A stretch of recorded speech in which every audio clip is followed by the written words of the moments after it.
Tom. Trey, this is the first non-conference game this year that you guys have lost, but still been close throughout the entire way. What needs to be done differently to close out opponents of this caliber? Yeah, I mean, I think down the stretch we got to do a better job of taking care of the ball. And I mean, with a team like that, who's that talented and skilled and just poised, you can't let them hang around. So we got to extend that lead at the 10-minute mark because they kept cutting it and kept cutting into the lead and then eventually took the lead. So if you let them stick around, they're going to be in the game, and they just came out on top. So we got to put them away when we had a chance. Tom, then Ravi. Trey, you had an ability to get to the basket quite a bit today. Was there something you'd seen on film during the week with them, or was that just sort of how the game played out where you got so many good looks and were you at all surprised that they were never bringing a second guy over? Yeah, I think just the biggest thing was for us, the guards, to be aggressive because we saw what they were doing to our bigs. And they catch it, they weren't letting them play, so we had to step up and do some things. And I mean, we moved with pace, so I was able to go over ball screens or on those DHOs and get downhill. And I had shots and certain reads, so. But I thought overall there's many things that could improve on as well. Ravi, and then second row. Yeah, Trey, big picture, what was the biggest difference for you guys, Auburn game to this game? I'd say just our competitiveness. I mean, we got out tough against Auburn, and it showed in the second half and then late in the first half. And I think we took the right step forward. Obviously, we didn't get the job done today, but I mean, they're a great team right now, and they got a lot of experienced guys that have been there for a while and have championship DNA. So I think for us to just learn from this, because I mean, it hurts and stings, but there's a lot of good things to take away from it too. Trey, 25 seconds left, down 2, you shot that 3.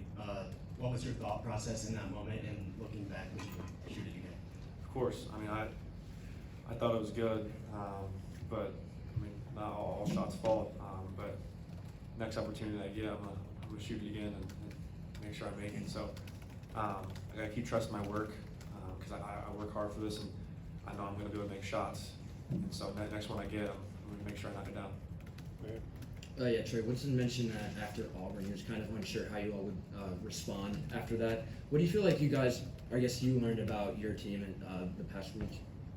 Yeah, I mean, we got fight. I know we got guys that are willing to compete, and we showed it for 40 minutes today.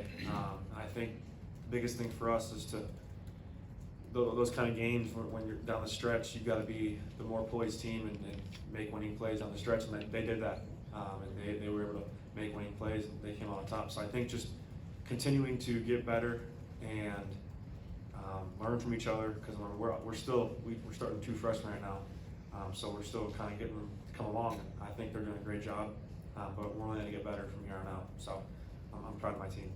Mike, then right here in the middle. Yeah, Trey, Mike talked about kind of the defensive intensity kind of lacking maybe down the stretch and maybe fatigue set in. Was that a factor, and what do you kind of think contributed to it? I mean, no, I think down the stretch it's all about just really honing in what they're trying to do. And I mean, there's many plays I can think of down the stretch where there were some times where we messed up with assignments. I mean, I got to be able to get through that screen where he hit Kevin at 3. And that was a big one.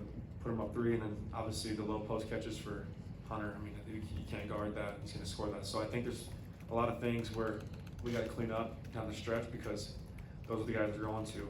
We got to know that.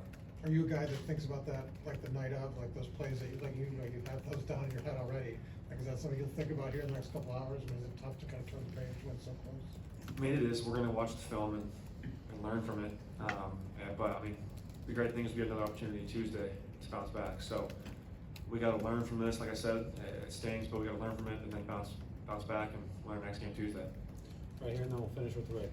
Trey, you guys shot 33% from the field in the second half. What did Kansas change or do differently to take you guys out of your offense? You could tell they were more urgent in their defense, and they were kind of really just more focused and were in a stance and kind of doing more things to disrupt us.